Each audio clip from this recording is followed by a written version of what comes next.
Bismillahirrahmanirrahim. Assalamualaikum warahmatullahi wabarakatuh.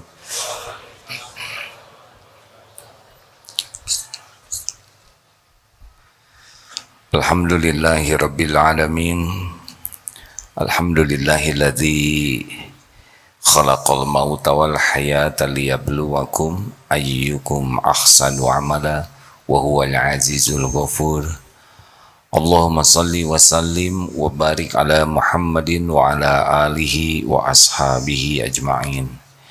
Ya Allah, Allahumma inna nas'aluka ridhoka wal jannah wa na'udzubika min sakhatika wan nar. Duhai Allah, jadikan pertemuan ini pertemuan yang benar-benar ikhlas, hanya mencari ridho-Mu. Jangan biarkan ada niat lain di hati kami selain mencari keridhaan-Mu. Bimbing majelis ini ya Allah dengan ilmu yang menyampaikan kami kepada keridhaan-Mu. Lindungi dari niat yang salah, dari ilmu yang tidak manfaat. Lindungi dari amal yang tidak Engkau terima. Lindungi dari doa yang tidak Engkau ijabah. Taqabbal minna ya karim, innaka antas samiul alim. Kabulkan doa kami wahai Allah, amin ya rabbal alamin. Bismillah sadri wa yassir wahlul 'uqdatam min lisani. Baik, kita kaji nomor 90 berapa? 95. Bismillahirrahmanirrahim. Kitab Al-Hikam nomor 95. Al-aqwanu zahiruha ghirratun wa batinuha ibratun.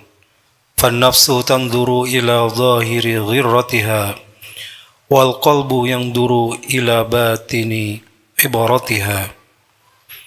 Alam ini lahirnya berupa tipuan dan batinnya sebagai peringatan. Maka hawa nafsu melihat lahir tipuannya, sedang mata hati memperhatikan peringatan atau akibatnya. Allah berfirman, "Fala taghurrannakumul hayatud dunya." Maka janganlah kamu tertipu dengan kehidupan dunia. "Wa mal hayatud dunya illa mata'ul ghurur." Dan tidaklah kehidupan dunia ini melainkan kesenangan yang menipu. Hadirin, kalau tidak hati-hati kita tertipu. Dunia adalah tempat tinggal kita sekarang. Dunia sepenuhnya ciptaan Allah, milik Allah. Dunia dibagikan sesuka Allah saja. Tidak harus pintar kalau Allah mau beri dunia, beri pangkat, jabatan, kedudukan. Tidak harus soleh kalau Allah mau beri dunia. Dunia pasti tidak dibawa, akan di sini saja. Setiap yang mati tidak akan membawa dunia ini. Dunia adalah tempat kita berbekal pulang. Dunia dibagi 4. Satu, orang yang diberi dunia oleh Allah, tapi diberi ilmunya. Sehingga ketika menjemput dunianya, niatnya benar, caranya benar. Dan ketika sudah didapatkan dunia yang Allah beri, dia tunaikan hak-haknya. Dia gunakan silaturahim, digunakan untuk maslahat. Ini yang paling beruntung. Diberi dunia, tapi diberi ilmu oleh Allah, sehingga dia tidak tertipu oleh dunia. Di tangannya ada dunia, tapi di hatinya tidak pernah lekat dunia ini. Dunia hanya di tangan, tapi di hatinya adalah pemilik dunianya, Allah Subhanahu wa ta'ala. Tidak bangga dengan dunia yang diberikan, Karena dia tahu dunia ini hanyalah milik Allah dan cobaan dari Allah. Dia akan zuhud. Orang zuhud ini, dia tidak pernah bersandar dengan apa yang ada di tangannya, tapi dia bersandar dengan apa yang ada dalam genggaman Allah. 1000, 1.000.000, 1.000.000.000, 1.000.000.000 sama saja. Yang menjamin dirinya adalah Allah, bukan uangnya. Adanya tidak jadi sombong, sedikitnya tidak jadi minder, tidak adanya tidak merasa terhina. Ketika diberi dunia dia bersyukur, ditahan dia bersabar, diambil oleh Allah dia ridho. Lihat Allah memberikan dunia kepada saudaranya, tidak ada iri, tidak ada dengki. Ikut bahagia dengan pemberian Allah kepada saudaranya, ikut prihatin dengan penderitaan saudaranya. Tidak akan pernah rewel dengan dunia ini. Karena dunia di sisi Allah, seandainya dunia ini ada harga sesayap nyamuk saja, maka orang-orang yang ingkar kepada Allah, yang kafir kepada Allah, tidak akan diberi minum walau seteguk pun jua. Itu sabda Rasulullah. Saking dunia tidak ada harganya, kasih saja. Penjahat dikasih, garong, gangster, kasih dunia ini. Tidak hanya triliun-triliun, mungkin lebih dari itu, karena tidak ada apa-apanya. Tidak ada apa-apanya. Maka orang yang mengenal dunia ini milik Allah tidak pernah kagum kepada dunia ini, biasa saja. Tidak kagum kepada orang kaya, tidak ada kagum sama sekali. Karena tahu semuanya adalah milik Allah. Orang semua sama, hanya hamba saja. Tidak kagum kepada yang populer, karena populer itu bukan tanda kesuksesan. Cobaan saja, sesuka Allah. Siapa yang dibikin populer, siapa yang dibikin tidak populer, ada yang dipopulerkan kemudian tidak, ada yang tidak kemudian dipopulerkan, sesuka Allah saja. Tidak kagum dengan pangkat, mau jenderal, mau presiden, menteri, biasa saja. Karena semua hanya hamba Allah yang sedang diuji dengan casing, yang sedang diuji dengan casing sebentar saja. Kita tetap bersikap baik kepada orang lain, baik kaya tidak kaya, berpangkat tidak berpangkat, tetapi tidak kagum dengan topengnya.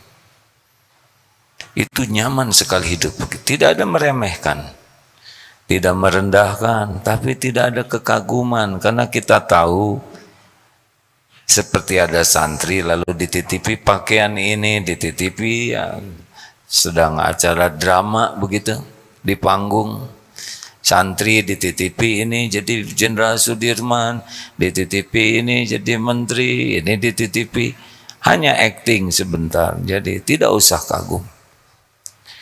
Dan kalau kita diberi ya biasa saja, karena itu adalah pemberian Allah sebagai cobaan. Ada di antara kita yang nanti dikuliahkan oleh Allah S1, S2, S3. Bukan karena pintar, karena Allah mau saja. Dan itu pun cobaan. Ujiannya lebih berat.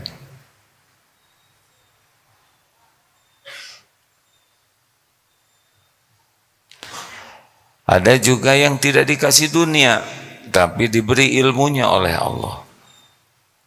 Tahu bagaimana mencari rezeki, menjemput rezeki dengan cara yang halal, tahu ilmunya kalau sudah punya bayar zakat, sedekah, wakaf, silaturahim, tapi Allah tidak memberi. Karena bukan tidak rajin, ada yang rajin kerja, ada yang gigih, tapi diberi segitu saja. Bukan karena hina, karena Allah memang memberikan pahala dari niatnya, dari keinginannya. Duh, kalau saya dititipi uang, saya sedekah, saya ingin bangun masjid, saya beri makan orang miskin, saya ingin umroh, haji, saya ingin membangun. Dia ingin seperti yang dia lihat. Insya Allah dia dapat pahala yang sama. Dan dia sudah bulat hatinya. Yang ketiga adalah yang diberi dunia tapi tidak diberi ilmunya oleh Allah. Maka dunia jadi Tuhannya. Tiap hari hanya duniawi saja yang ada dalam pikirannya. Dia merasa terhormat dengan dunia ini. Habis waktunya siang dan malam. Hanya duniawi saja. Sampai dia sendiri tidak bisa menikmati dunia karena saking sibuknya. Kita tahu bahwa pecinta dunia itu oleh Allah akan dibuat urusannya itu selalu ribet saja. Ribet dari pagi, siang, malam tuh terus duniawi itu melilit-lilit. Ngobrolnya itu saja, kawan-kawannya itu, dan tidak terasa dia semakin tua, semakin rapuh. Tidak bisa menikmati dunia. Demi Allah tidak. Jangan pernah menganggap orang yang kaya harta tapi tidak yakin, tidak bertakwa itu bahagia. Tidak bisa. Karena bahagia itu hanya dengan amal soleh. Man amila sholihan min dzakarin aw unsa wa huwa mu'min falanuhyiyannahu hayatan thayyibah. Tidak ada bahagia dengan dunia, dengan memuaskan nafsu, dengan maksiat, tidak ada. Pasti tidak. Karena pemilik kebahagiaan itu Allah Subhanahu wa taala. Jadi kita tidak usah iri lihat orang punya handphone bagus, mobil bagus, rumah bagus. Sama sekali berpisah antara casing dengan kebahagiaan. Apakah orang punya dunia pasti bahagia? Tidak sama sekali. Bahagia itu kalau syukur. Kalau tidak punya syukur, tidak bisa bahagia. Kita dengar ada Jack Ma, ada siapa? Elon Musk, yang Tesla itu biasa saja. Itu makhluk ciptaan Allah yang ditakdirkan seperti itu. Tidak menikmati dunia ini. Karena bagi orang beriman rezeki kan cuma 3, yang dimakan jadi kotoran, dan itu pasti tidak banyak. Yang dipakai jadi usang, itu pun tidak banyak. Dan yang dinafkahkan di jalan Allah. Selebihnya ngaku-ngaku saja. Itu punya saya, tapi ya tidak bisa menikmati. Dan yang keempat adalah orang yang tidak punya dunia. Tadi dunianya dipakai maksiat. Yang ketiga tuh, pakai zina, pakai berbagai keburukan. Dia menjadi hina dengan dunianya. Dan yang paling apes tuh yang keempat, tidak dikasih dunianya, tidak dikasih ilmunya, tapi keinginannya dan tekad bulatnya adalah kalau punya dunia mau dipakai jalan maksiat. Nauzubillah. Dia orang yang paling celaka, tidak dapat dunianya tapi dapat dosanya. Jadi harus bagaimana di dunia ini? Ya, dunia ini akan diberikan oleh Allah bagi ahli takwa. Kalau kita ingin hidup kita selalu cukup, dunia ini ikut, sederhana. Wa may yattaqillah yaj'al lahu makhrajan wa yarzuqhu min haitsu la yahtasib. Wa may yatawakkal 'ala Allah fahuwa hasbuh. Ini sudah janji yang pasti. Tinggal hidup benar-benar jadi orang yang yakin ke Allah, patuhi apa yang Allah perintahkan dengan ikhlas, jauhi yang Allah larang, dan hakul yakin dengan janji jaminan Allah. Pasrahkan hidup ini, dijamin cukup, hadirin. Satu-satunya pemilik dunia berikut isinya, langit bumi hanya Allah. Pembagi rezeki itu hanya Allah. Pemilik rezeki itu hanya Allah, tidak ada yang lain. Orang dapat rezeki siapapun karena Allah yang memberi. Kalau Allah tidak beri, tidak dapat. Bergabung jin dan manusia mau memberi, Allah tahan, tidak dapat. Pasti. Semua mencegah, kalau Allah mau ngasih, pasti ketemu. Semua nikmat, wa ma bikum min ni'matin faminallah. Kita tinggal minta ke Allah. Patuh saja, lurus. Lakukan apapun lillahi ta'ala. Gak ada yang lain hidup ini kecuali ngabdi ke Allah. Kenapa? Seperti bicara. Saudara kalau mau bicara, luruskan niat. Saya bicara semata-mata agar engkau ridho ya Allah. Tidak perlu kita ingin dianggap pintar, hebat. Tidak perlu kita bicara supaya diakui kecerdasan kita, keluasan ilmu kita, kedalaman ruhiyah kita. Tidak ada perlunya. Keperluan kita adalah, ya Allah, saya niat bicara ini, semoga engkau yang maha mendengar ridho. Cukup. Bekerja untuk cari uang, bukan. Ya Allah, saya niat bekerja, semoga engkau ridho. Saya bekerja hanya mencari ridhomu. Kerja yang benar, jujur, disiplin, seprofesional mungkin. Gak ribet dengan gaji, tidak ribet dengan karir, tidak ribet dengan teman-teman, karir teman-temannya. Gak ada urusan. Urusan kita kerja, tiap tetesan keringat, tiap menitnya, detiknya, tenaganya jadi amal soleh. Itu yang menjamin kita. Niatnya lurus, caranya benar, itu yang akan mendatangkan jaminan dari Allah. Tidak akan kemana-mana. Demi Allah, apa yang untuk saya tidak akan meleset, apa yang bukan untuk saya tidak ketemu saya. Pasti. Jadi hidup ini tidak ribet. Apa cirinya? Bahagia. Kalau kita melakukan apapun, cuma satu niatnya, ya Allah, semoga engkau ridho dengan apa yang hamba lakukan ini.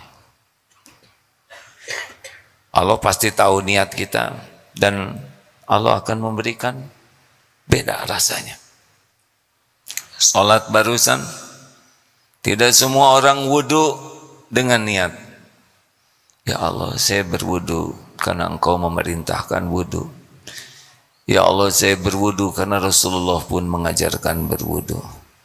Saya berwudu benar-benar mengharapkan janjimu, pahalamu, keriduanmu.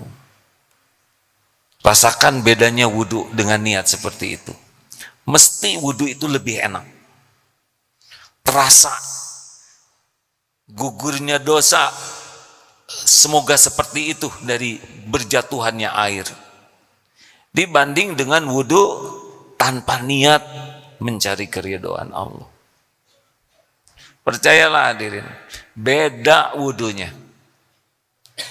Sholat, orang sholat biasa saja, kalau tidak dengan sungguh-sungguh, ya Allah, engkau memerintahkan sholat, saya sholat memenuhi perintahmu, semoga sholat ini membuat engkau ridho. Beda hadirin, pasti jauh lebih enak. Sama mendidik keluarga, ya Allah, saya mengurus keluarga hanya karena engkau,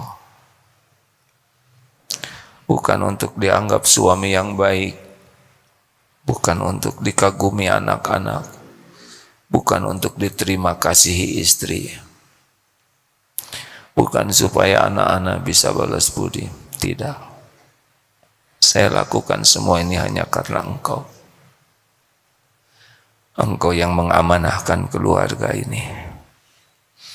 Ya Allah, saya bekerja, saya mendidik hanya mencari ridhomu.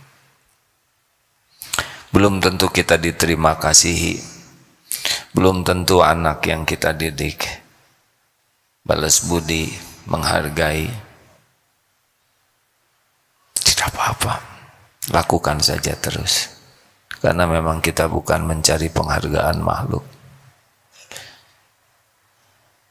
Sama nolong orang, ada orang perlu bantuan, kita tolong. Ya Allah, Engkau takdirkan bertemu dengan yang memerlukan bantuan, saya lakukan ini karena Engkau, hanya mencari ridhamu. Orang itu berterima kasih, tidak berterima kasih, bahkan menghina kita, tidak apa-apa. Orang yang paling bahagia adalah yang paling ikhlas.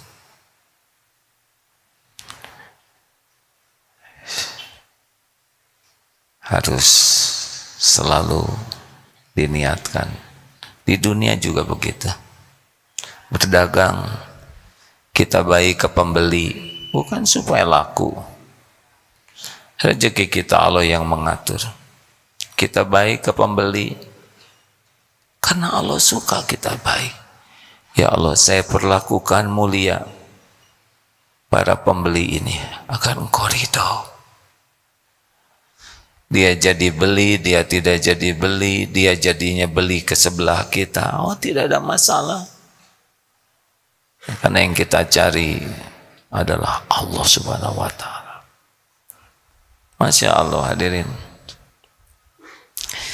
Tapi tidak banyak orang yang sibuk di dunia meluruskan niat. Maunya dunia dipuji, dikagumi, dihormati, diberi, dibalas budi.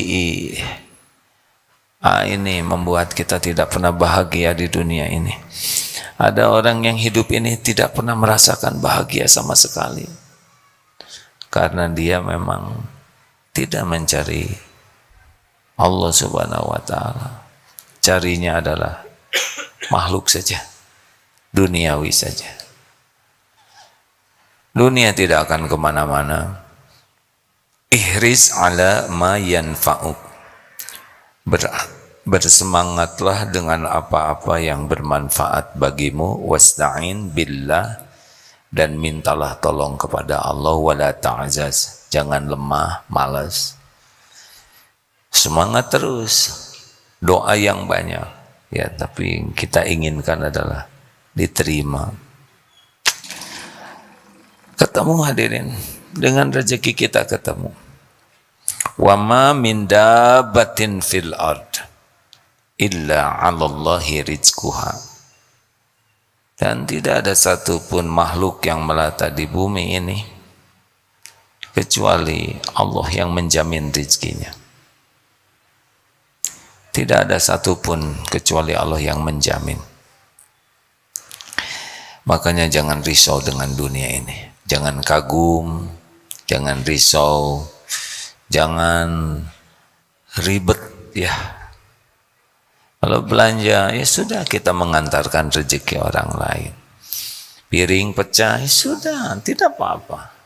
Kenapa harus ribut piring pecahan? Ban meletus, sudah rezeki tukang tambal ban. Kita beli makanan ternyata busuk, ya tidak, perkara kecil dunia. Sudah, tidak apa-apa, tinggal buang. Mudah-mudahan tukang jualannya berkurang kerugiannya.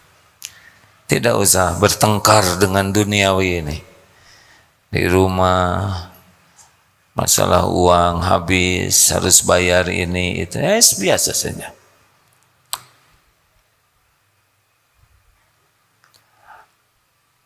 Ada yang diuji dengan banyak, sedang, ada yang diuji dengan sedikit. Ya, tidak usah.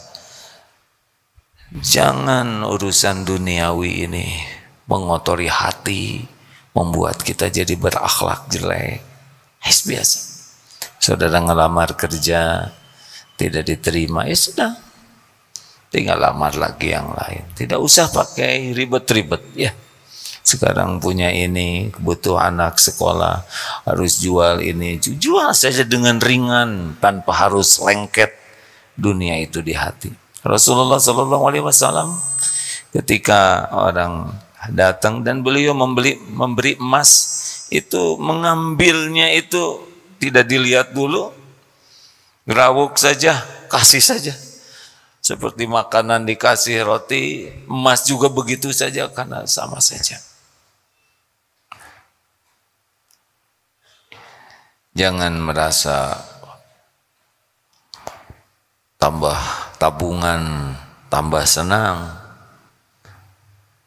Harusnya tambah sedekahnya. Memang kalau banyak sedekah nanti rezekinya makin banyak. Tapi harus tambah lancar lagi. Karena bahagia itu bukan pada tambahnya tabungan. Bahagia itu tambahnya sedekah. Jadi kalau kita bahagianya dengan tambah tabungan terus, berarti memang kita dunianya masih dicintai. Harusnya dapat rezeki itu senangnya makin tambah sedekahnya. Dan nanti akan tambah lagi dunianya, tambah lagi kita sedekahnya. Rekan-rekan sekalian, ini tidak bermaksud meremehkan dunia seluruhnya, tidak. Silakan bercita-cita ingin punya dunia, silakanlah. Mintalah kepada Allah, raihlah dengan jalan yang disukai Allah. Kalau ketemu dengan pemberian Allah itu syukuri bahwa semua memang sudah dicatatkan untuk saudara. Kalau nanti tidak ketemu dengan yang diinginkan, ya tidak usah sakit hati. Karena niatnya sudah jadi amal, ikhtiarnya jadi amal, hanya memang Allah tidak memberi. Kalau Allah tidak memberi yang kita inginkan, itu bukan karena Allah tidak punya atau pelit, tapi karena Allah tahu yang lebih baik bagi kita. Ingat baik-baik ya, kalau yang kita inginkan belum terkabul, bukan karena Allah punya perhitungan tidak baik. Allah Maha tahu apa yang terbaik bagi kita, bagi dunia dan akhirat kita. Jadi Allah menahan sesuatu boleh jadi karena Allah memberi yang terbaik dengan ditahan itu. Nggak usah kecil hati. Seangkatan teman jadi ini, punya rumah, karirnya itu sudah. Itu memang bagian dia. Kita tidak usah ribet dengan apa yang Allah takdirkan kepada teman-teman kita. Kita fokus mensyukuri yang Allah berikan. Beda-beda, jangankan seangkatan, seibu sebapak saja, beda-beda. Kalau kita benar menyikapinya, kita bahagia, hadirin. Adanya bahagia, ikhtiarnya bahagia, ditahannya kita bahagia, dia ambil juga bahagia saja. Karena bahagia bukan pada dunia, bahagia pada benar niat dan cara menyikapi dunia ini. Alhamdulillah. Terima kasih. Ada pertanyaan? Ya Pak, silakan. Bismillahirrahmanirrahim. Assalamualaikum warahmatullahi wabarakatuh. Alhamdulillah, pada kesempatan kali ini Allah mengizinkan saya dan juga mewakili daripada rombongan Pondok Darul Hikmah bisa bersilaturahim kepada guru kita Al-Mukarram Kiai Haji Abdullah bin Nastyar. Alhamdulillahirabbil alamin.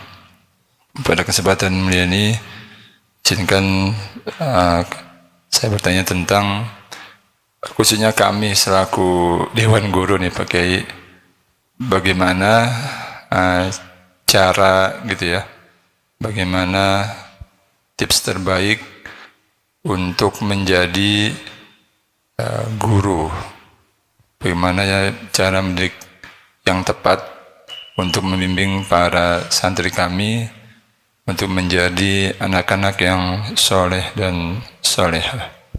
Demikian, terima kasih. Baik, terima kasih.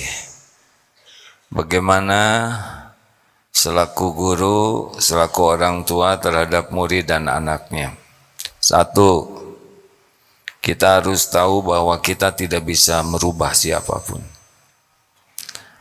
Anak-anak dan santri Yang kuasa mengubahnya adalah Allah Subhanahu wa ta'ala. Dan Allah Subhanahu wa ta'ala melihat kelakuan guru, ustadz, ustazah, kiai setiap saat. Jadi kita harus serius mendidik diri kita sendiri.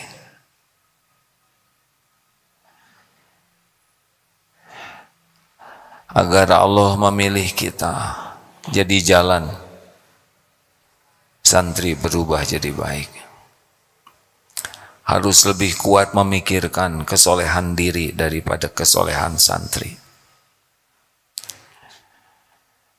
Apakah sama perkataan yang kita sampaikan dengan kelakuan kita, dengan hati kita?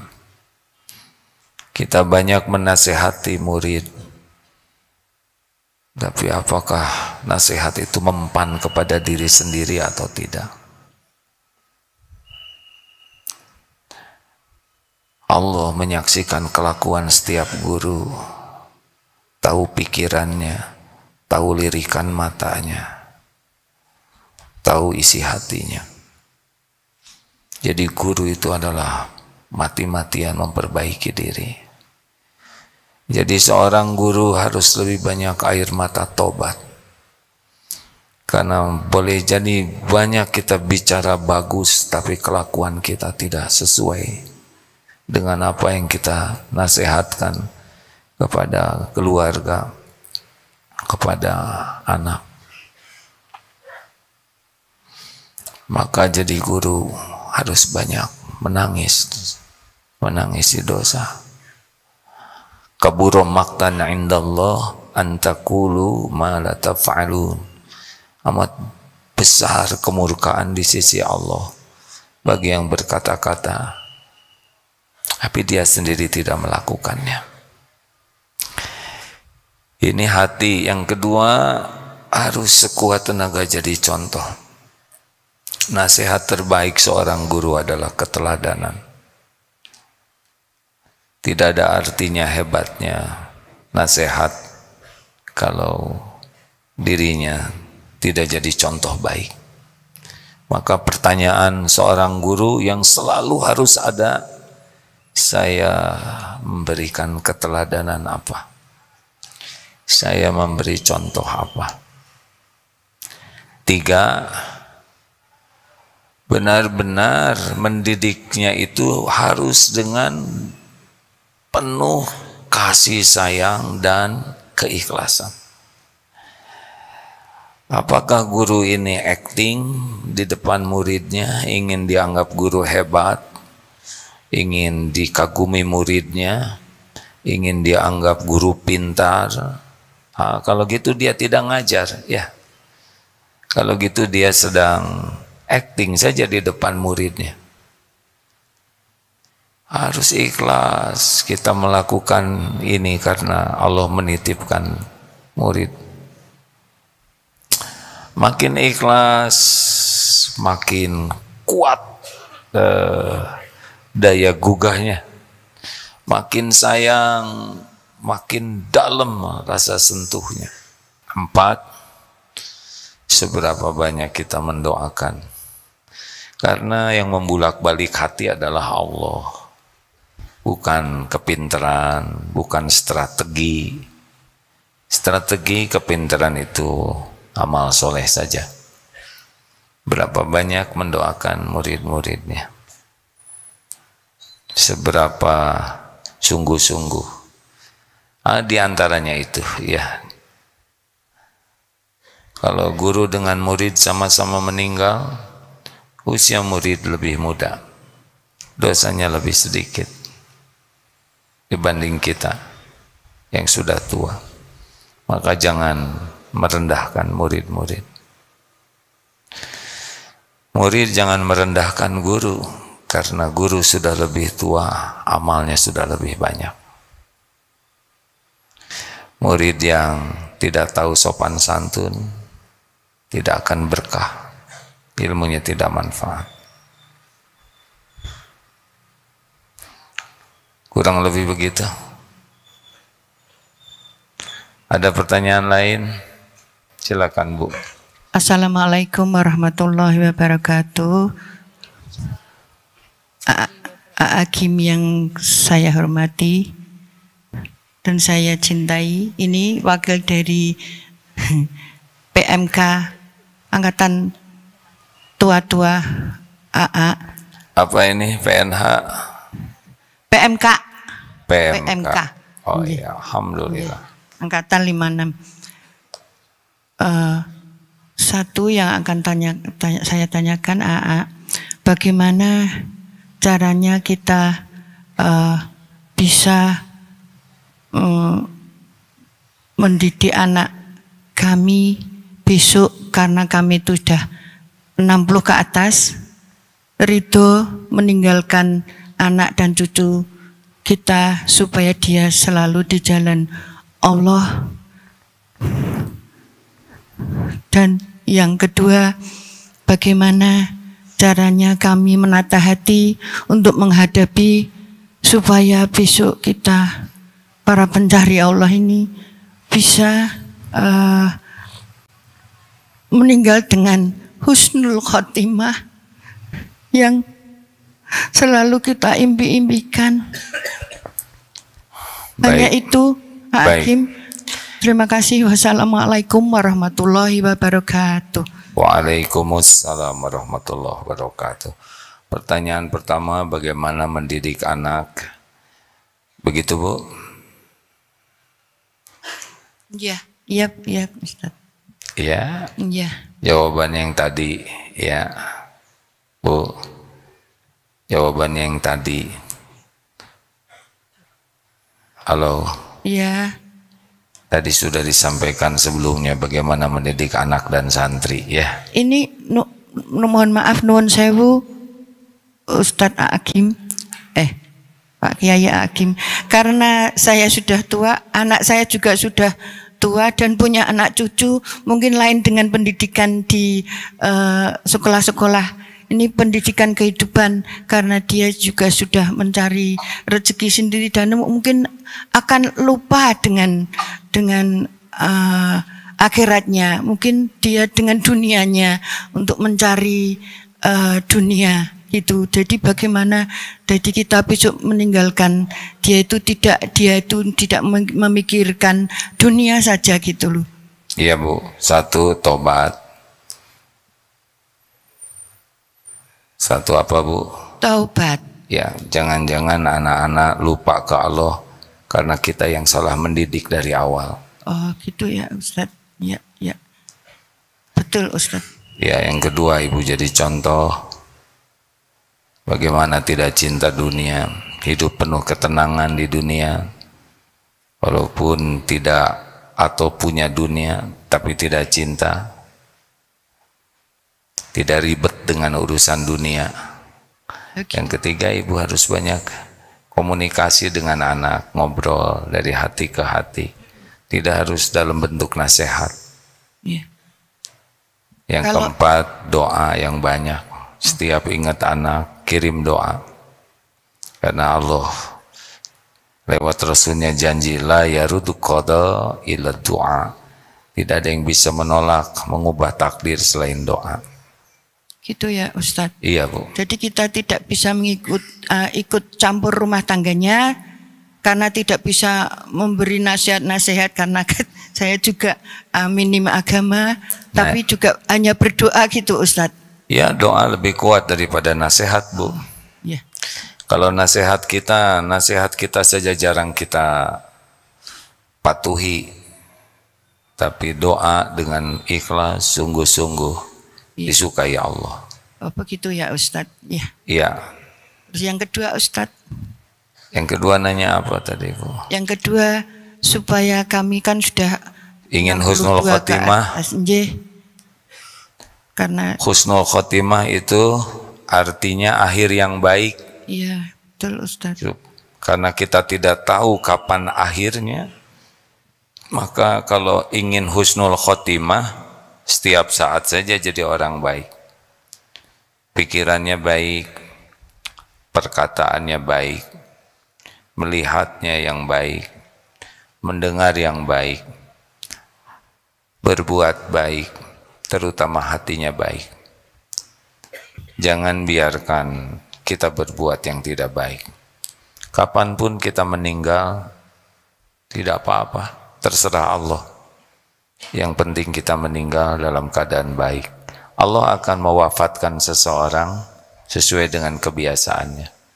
Kalau kita biasa berprasangka baik, berpikir baik, berkata baik, berbuat baik, insya Allah itulah nanti kita diwafatkan. Ya. Mulut jangan bicara kecuali yang baik. Nanti man kana akhir kalamihi la ilaha illallah dakhalal jannah. Barang siapa yang akhir kalamnya la ilaha illallah dakhalal jannah. Cobalah terus menyebut la ilaha illallah dengan ikhlas ya, bukan untuk riya. Dan Allah tahu. Begitu Bu. Terima kasih. Ya, sekarang berhenti berpikir jelek, berkata jelek, berbuat jelek, udah. Itu bukan coupling orang yang ingin husnul khotimah. Orang dunia mau seperti apapun pilihan kita, tetap saja jadi orang baik. Bahagia nanti Bu. Apapun keadaan, kalau kita hatinya baik, sikapnya baik, cirinya adalah bahagia. Kalau kurang bahagia, biasanya karena kurang baik. Terima kasih, wallahu alam. Terakhir, ada mikrofonnya? Maju sedikit deh. Ya, terima kasih. Bismillah, assalamualaikum warahmatullahi wabarakatuh.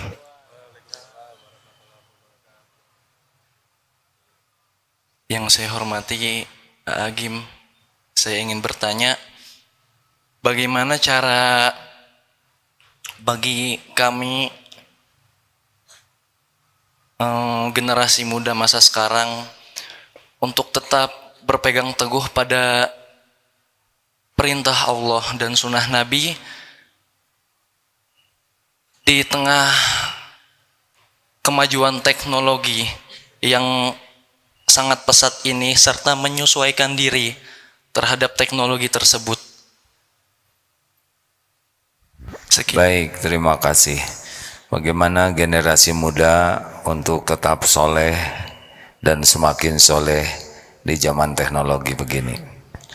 Kita hidup zaman sekarang bukan pilihan kita. Pilihan kita itu mau soleh atau tidak soleh. Zaman teknologi adalah zaman kita sekarang. Nabi Musa yang dianggap zamannya Nabi Musa yang dianggap paling bergengsi itu tukang sihir. Maka mukjizat Nabi Musa juga bisa mengalahkan sihir. Tukang sihir dikumpulkan dengan tongkatnya yang secara ilusi seperti jadi ular, tapi Nabi Musa dengan mukjizat Allah tongkatnya jadi ular. Dan tukang sihir tahu, maka takluklah tukang sihir dan mereka beriman. Karena zamannya itu zaman banyak mengagungkan ilmu sihir. Di zaman Nabi Muhammad SAW, di antara yang dihormatinya adalah para penyair, di antaranya. Sehingga penyair itu dianggap terhormat, bergengsi, tiap kabilah punya penyair. Dan salah satu mukjizat dari Al-Quran adalah syairnya tidak bisa dikalahkan. Karena memang kalamullah tidak akan pernah terkalahkan dan bisa menaklukkan. Kita hidup di zaman teknologi sekarang. Teknologi ini karunia Allah. Kalau digunakan dengan niat dan cara yang baik, luar biasa. Ada orang bisa memahami berbahasa Arab dengan baik tanpa berguru, karena beliau memanfaatkan teknologi untuk bisa memahami. Kita bisa dengan teknologi. Ini sekarang teknologi ini. Mikrofon ini teknologi.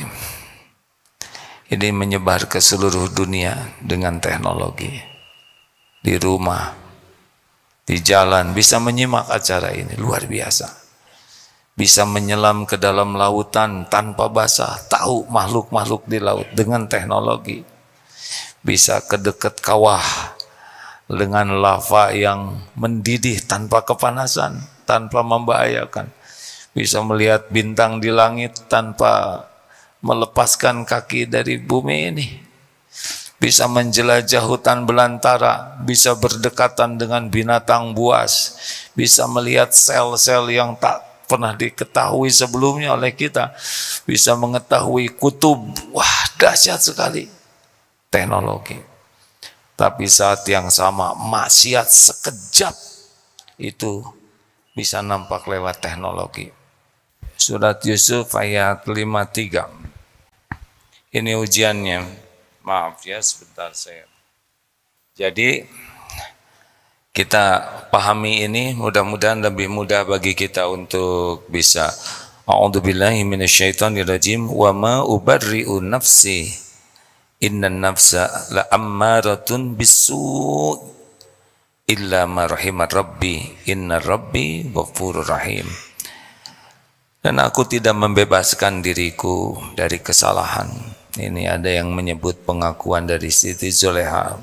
Ada juga yang menyebut ini pengakuan dari Nabi Yusuf. Tapi ini intinya adalah innan nafsa la'ammaratun bisu'. Karena sesungguhnya nafsu itu selalu mengajak kepada keburukan, kecuali nafsu yang dirahmati Allah. Jadi tidak usah heran kalau kita buka HP, nafsu itu maunya melihatnya itu minimal yang sia-sia, tapi meningkat terus kepada maksiat.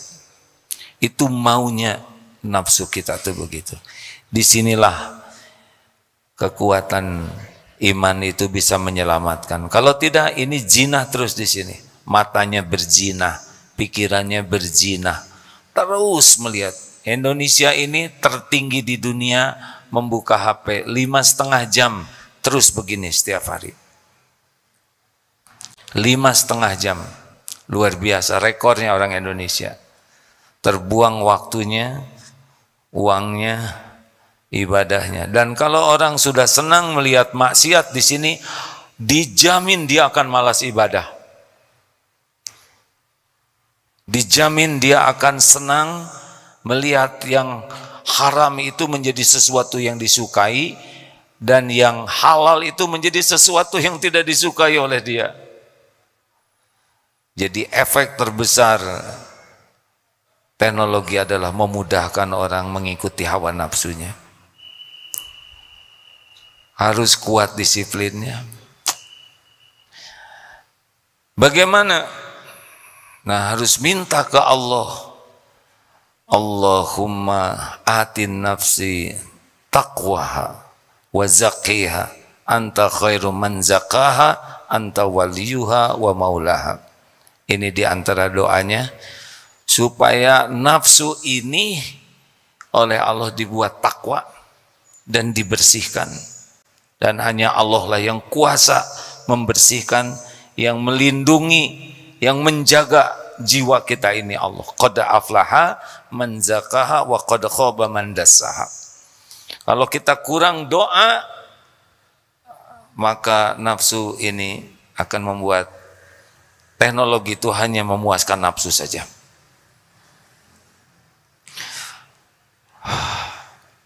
Dia banyak doa. Mau pakai HP, a'udzubillahi minasyaitonir rajim. Oh, itu seperti baca Quran. Kita tidak niatkan berlindung ke Allah seperti membaca Quran, tapi pasti setan akan nipu kita juga di sini. Tidak ada salahnya. Kita berlindung ke Allah. Disiplin di sini. Jangan sampai kita diperbudak menuhankan teknologi. Banyak doa deh. Allahumma dini li ahsanil akhlaq wal ahsani a'mal la yahdi li ahsaniha illa anta. Ya Allah, berikan petunjuk hidayahmu untuk memiliki amal yang baik, akhlak yang baik, dan tidak ada yang bisa membuat kita jadi baik akhlak illa anta, selain Allah. Jadi benar-benar harus banyak doa. Kalau kurang doa, kita seperti bertempur tidak bawa senjata. Terima kasih hadirin. Allahumma sholli ala sayyidina Muhammadin wa ala alihi wa ashabihi ajma'in. Alhamdulillahi rabbil alamin, ya arhamar rahimin. Allahumma inna nas'aluka bi annaka lakal hamd la ilaha illa anta wahdaka la syarikalah ya Hanan ya Manan badi'us samawati wal ardul jalali wal ikram. Duhai Allah yang maha baik, berkahi majlis ini. Allahumma inna nas'aluka imanan kamilan. Karuniakan kepada kami iman yang sempurna ya Allah. Wa yaqinan shadiqan. Keyakinan yang benar, yang bersih, yang lurus. Wa qalban khashian. Dan hati yang khusyuk. Ibadah yang khusyuk. Wa lisanan zakiran. Allahumma a'inna ala zikrika wa syukrik wa husni ibadatik. Duhai Allah, tolonglah kami menjadi hamba yang selalu ingat padamu, hakul yakin padamu, hamba yang senantiasa bersyukur kepadamu atas nikmat apapun yang Engkau beri. Jadikan kami menjadi hamba yang benar-benar mengabdi kepadamu sepenuh jiwa raga ini. Seluruhnya hanya untuk-Mu ya Allah. Ya Allah, tampakkan dunia sebagaimana Engkau tampakkan dunia kepada Rasul-Mu. Jangan biarkan duniawi ini menyilaukan, tampak indah. Kecuali titipkan dunia yang bisa menjadi jalan pendekat kami kepadamu. Dunia yang membuat hidup kami bermanfaat bagi agamamu, bagi umatmu, bagi sebanyak makhluk-Mu. Ya Allah, Allahumma inna ala zikrik wa syukrik wa husni ibadatik. Allahumma rizukna al-istiqamah. Ya muqallibal qulub, wahai yang membulak-balik hati, sabbit qulubana ala dinik. Allahumma musarrifal qulub, sarrif qulubana ala ta'atik. Allahumma nawwir qulubana binuri hidayatik. Kama nawwatal ardu bin nuri syamsik abadan abada birahmatika ya arhamar rahimin. Ya Allah, jadikan umur yang tersisa ini benar-benar istiqomah di jalan-Mu. Karuniakan nikmatnya ibadah, doa yang Kau ijabah, keluarga sakinah, cukupi hanya dengan rezeki yang halal barokah. Ya Allah, karuniakan lahir batin sehat walafiat. Kumpulkan kami bersama dengan orang-orang yang soleh, solehah, ahli ma'rifah. Jangan cabut nikmat iman ini ya Rabb. Andai suatu saat ajal kami tiba, cabutlah nyawa kami semua husnul khotimah. Allahumma inna nas'aluka husnul khotimah wa na'udzubika min su'il khatimah. Allahumma ighfir lana wa liwalidina warhamhum kama rabbawna shighara. Allahumma ighfir lil mu'minina wal mu'minat wal muslimina wal muslimat al ahya'i minhum wal amwat. Rabbana atina fid dunya hasanah wa fil akhirati hasanah wa qina azabannar. Subhana rabbika rabbil izzati amma yasifun. Wassalamun alal mursalin walhamdulillah.